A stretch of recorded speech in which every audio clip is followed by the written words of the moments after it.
Export import की दुनिया में एक शब्द है इनकोटर्म्स। ये इनकोटर्म्स क्या होते हैं? Incoterms means international commercial terms. International chamber of commerce ने ये बनाए हैं, पूरे विश्व भर में समान है और इनकोटर्म्स इंग्लिश के अल्फाबेट से बने हुए हैं। अब ये इनकोटर्म्स क्यों जरूरी है हमारे एक्सपोर्ट या इंपोर्ट के बिजनेस में? बायर और सेलर इसके ऊपर डिस्कशन करते हैं कौन सी इनकोटर्म यूज करें। बायर और सेलर के दिमाग में होता है number 1 cost, number 2 insurance, number 3 responsibility, number 4 risk. Incoterms international commercial terms जो होती हैं वो ये 4 चीजों को कवर करती हैं: cost, insurance, responsibility and risk. Of what? किस चीज के लिए? Of delivery of product of goods, मेरे देश से बायर के देश तक। तो ये है डिलीवरी ऑफ गुड्स। ये क्यों जरूरी है? क्योंकि नंबर 1 बायर और सेलर के बीच में कोई भी मिसअंडरस्टैंडिंग नहीं होनी चाहिए। कैसे डिलीवर करेगा, किसकी जिम्मेवारी क्या है, मेरी जिम्मेवारी ये नहीं थी, मेरी रिस्क ये नहीं है, आप पे करो, ये ऐसा मसला नहीं आना चाहिए।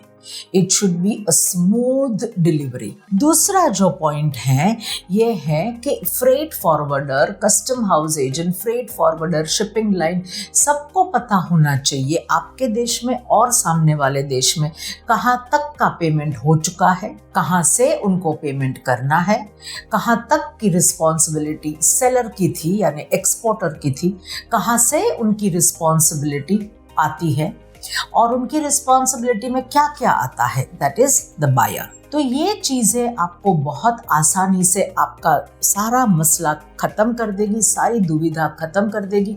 बायर और सेलर आप दोनों ही अच्छी तरह से एक्सपोर्ट कर पाएंगे। कॉस्टिंग के बारे में जब हम बात करते हैं तो जहां पर एक्सपोर्टर को ध्यान देना है कि जहां पर उनके पैसे ज्यादा समय के लिए ब्लॉक हो जाते हैं उस समय वो नेगोशिएट कर लेते हैं इनकोटर्म्स के। बायर के साथ नेगोशिएशन होता है और ज्यादातर FAS, FOB, CFR और CIF ये 4 इनकोटर्म्स विश्व भर में सबसे ज्यादा उपयोग में आती है क्योंकि ये 4 इनकोटर्म्स पानी के जहाज के लिए है।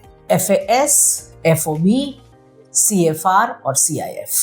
And 90% of the world export and import happens through waterway transportation, यानी पानी के जहाज से, समंदर से।